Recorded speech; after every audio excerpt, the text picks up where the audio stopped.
Olá, o nosso cordial, fraternal e afetuoso abraço na doce e gloriosa paz do nosso amado e querido Senhor e Salvador Jesus Cristo.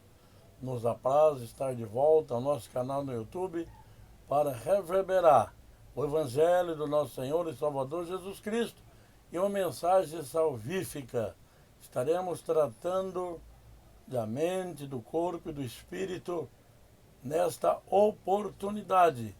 Eu quero agradecer aos inscritos em nosso canal, aqueles que irão se inscrever, deixar o seu like, compartilhar e tecer as suas considerações. Meu muito obrigado, a minha gratidão, meu carinho a todos vocês. Quero também aqui cumprimentar os nossos rádio ouvintes da Rádio Prisma, aqui em São Paulo, e da Rádio Catalão em Goiás, pois os nossos vídeos são passados nessas emissoras. Eu quero dizer a você que o nosso assunto que será abordado nesta oportunidade é mentes perturbadas e a cura. Textos bíblicos. Tomaremos como base Ageu 1, 5 e 6. Ora, pois assim diz o Senhor dos Exércitos: considerai os vossos caminhos, semeai muito e recolheis pouco. Comeis, porém não vos fartais. Bebeis, porém não vos saciais. Vesti-vos, porém ninguém se aquece. E o que recebe salário, recebe num saco furado. Glória a Deus. Mente perturbada, meus irmãos e meus amigos, é aquela que sofre de insatisfação contínua. Vive tensa, perturbada, inquieta e não se tranquiliza e nem repousa. Se aflige com o futuro e com o passado, assim como com as circunstâncias do presente. Eu estou convencido de que há mais mentes perturbadas na atualidade do que em qualquer geração anterior. O Salmo 6, versículo 6 a 7, versa o seguinte: já estou cansado do meu gemido. Toda noite faço nadar a minha cama, melhor o meu leito com as minhas lágrimas. Já os meus olhos estão consumidos pela mágoa e têm-se envelhecido por causa de todos os meus inimigos.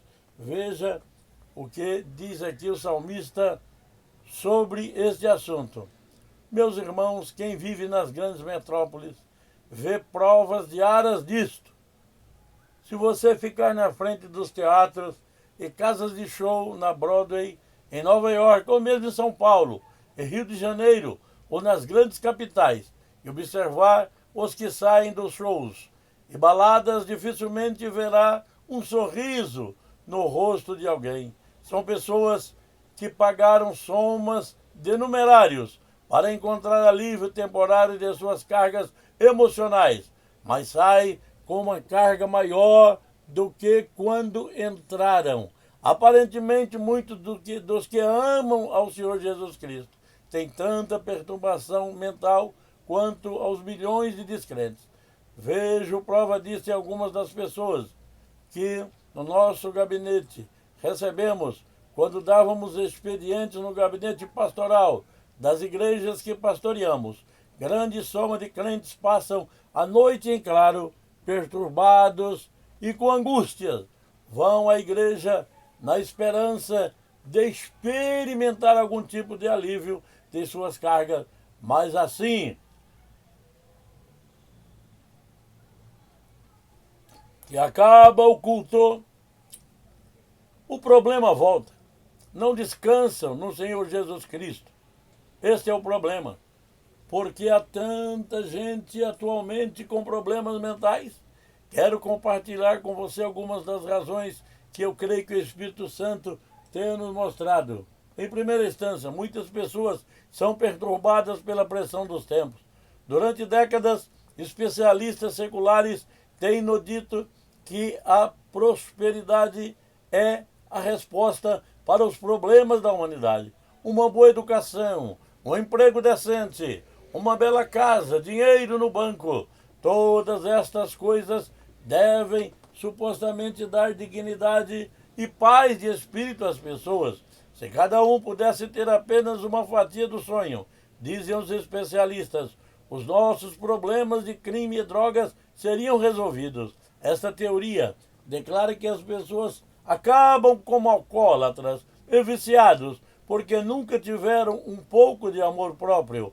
A pobreza aleijou-os das oportunidades que lhes concederiam senso de dignidade. Então agora simplesmente lhes concedermos um emprego com salário decente, um bom lugar para viver, com salário todo mês. Suas vidas serão ótimas. Quero responder a esta teoria com uma história que li há anos.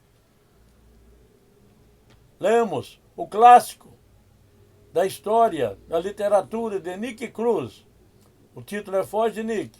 Nick Cruz, um cruel líder da gangue Mau Mau, foi levado ao interior para ser analisado por um psiquiatra. Nick era um brigão que vivia com o demônio, ou como demônio. Todos que o conheciam achavam que era inteiramente incorrigível, sem chance de mudança. Após ficar algumas horas com Nick, o psiquiatra confirmou a avaliação de todos. Disse que Nick era totalmente louco e não havia esperança de reabilitação. A razão? A razão apontada era que a educação em meio à pobreza de Nick em Porto Rico o havia privado das oportunidades que outros receberam. A sociedade era culpada por ele ser um monstro. Nick olhou para o psiquiatra e disse: cara, você é o louco. Adoro dançar, lutar, diga-me como sua mãe lhe tratava. Ele acabou analisando o psiquiatra. Mas Nick encontrou Jesus. Nick encontrou o caminho da vida eterna. Nick encontrou paz e hoje é um ministro e prega o evangelho de Jesus Cristo. Nick estava certo, a pobreza não é a raiz do pecado. Se assim fosse, por que há mais e mais adolescentes se prendendo às drogas pesadas? Esses jovens problemáticos têm tudo o que desejam ao seu alcance. Por que se voltariam para as drogas se são da classe média? Se já têm a paz de espírito que as coisas materiais supostamente concedem? Porque é um número crescente de médicos, advogados e executivos se tornando alcoólatras. Eles têm empregos bons, salários mensais de 2 dígitos de milhares, muitos automóveis, férias frequentes. Mesmo assim se voltam cada vez mais ao álcool para amortecer suas mentes perturbadas. Se formos aos grandes centros financeiros, onde funcionam bolsas de valores, no fim do expediente, quando a bolsa de valores fecha, as portas estão abrem e fecham, enquanto os corretores saem correndo como um estouro da boiada, procurando o bar mais próximo. Eles se amontoam às dúzias nos barzinhos minúsculos para encher a cara, tentando afogar as emoções no álcool. Porque não estão felizes? Porque têm tantos problemas na cabeça? Se eles têm muito dinheiro, eles têm tudo o que lhe disseram que precisariam para sentirem-se realizados. Têm uma renda confortável, possuem casas de férias ou de praias, fumam charutos importados de $100, bebem vinho importado de $400, têm carros e mais carros, contudo se embriagam para conseguir aguentar pelo menos até o fim do dia. Porque estas pessoas não desfrutam de uma paz, de espírito tranquila, saciada. É porque temem perder tudo, temem que a economia entre em colapso ou crise e que de repente tudo aquilo que trabalharam para acumular desapareça como fumaça. Em segunda instância, Jesus previu que nos últimos dias o coração das pessoas seriam atormentadas pelas crises que ocorreriam no mundo. Lucas 21, 25 e 26.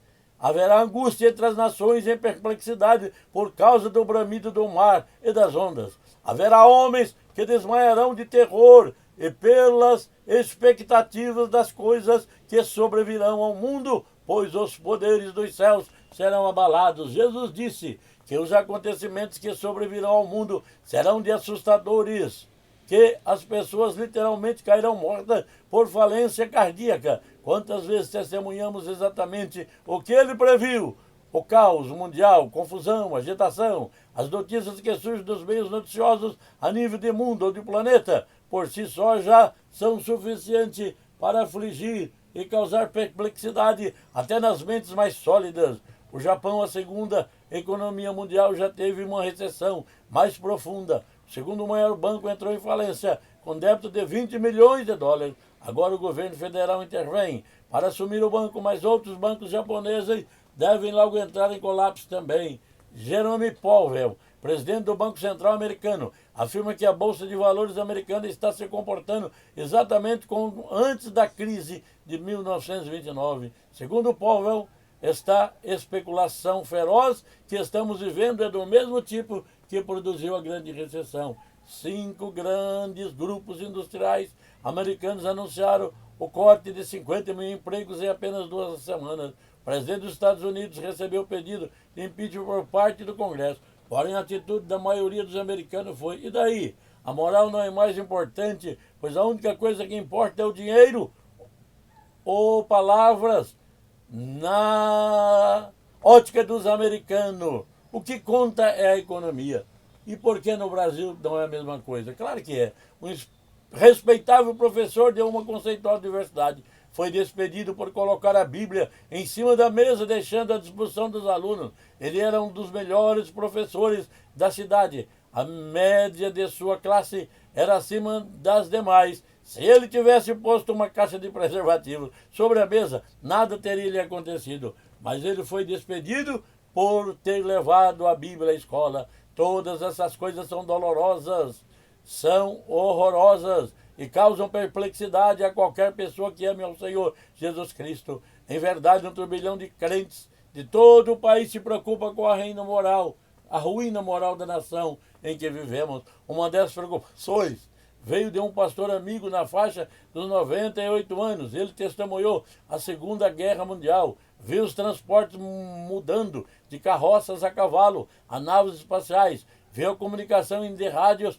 que chiavam a internet. Em resumo, ele viu de tudo. Agora ele descreve que a pecaminosidade que ocorre em nosso país hoje lhe causa mais pesar do que qualquer coisa que já tenha testemunhado. Ele mal consegue absorver, diz, porque está tudo tão rápido e a profundidade da depravação está além da compreensão. No entanto, o Senhor Jesus Cristo traz uma palavra de garantia e ordena: vede, não vos assusteis, porque é necessário assim acontecer, mas ainda não é o fim. Mateus 24:6. Ele está dizendo: não deixe que nenhuma destas coisas ruins sobre as quais estou lhe prevenindo perturbe a sua mente, perturbe o seu psique. Em terceira instância, muitos cristãos têm a mente perturbada por estarem perplexos com a sua pecaminosidade, com as suas fraquezas e com a sua falência moral. Há muitas vozes no mundo hoje analisando por que as pessoas estão tão perplexas e abaladas, mas o resultado é nada mais que uma babel de razões confusas. O fato é que nenhuma pessoa que realmente ame o Senhor Jesus Cristo será abalada pela perca potencial de coisas materiais. Antes, se não tomar cuidado, ela será atormentada por problemas na área espiritual. Paulo conhecia a verdadeira causa das nossas perplexidades e das nossas perturbações. Ele aborda o assunto em Romanos 7, porque nem mesmo compreendo o meu próprio modo de agir, pois não faço o que prefiro, e sim o que detesto, porque não faço o bem que prefiro, mas o mal que não quero, este faço. Romanos 7, 15 e 19. O apóstolo está dizendo exatamente: aquilo que não quero fazer eu acabo fazendo, mas aquilo que quero muito fazer, em obediência a Deus, não me vejo fazendo. Aqui Paulo está falando a milhares de crentes sinceros.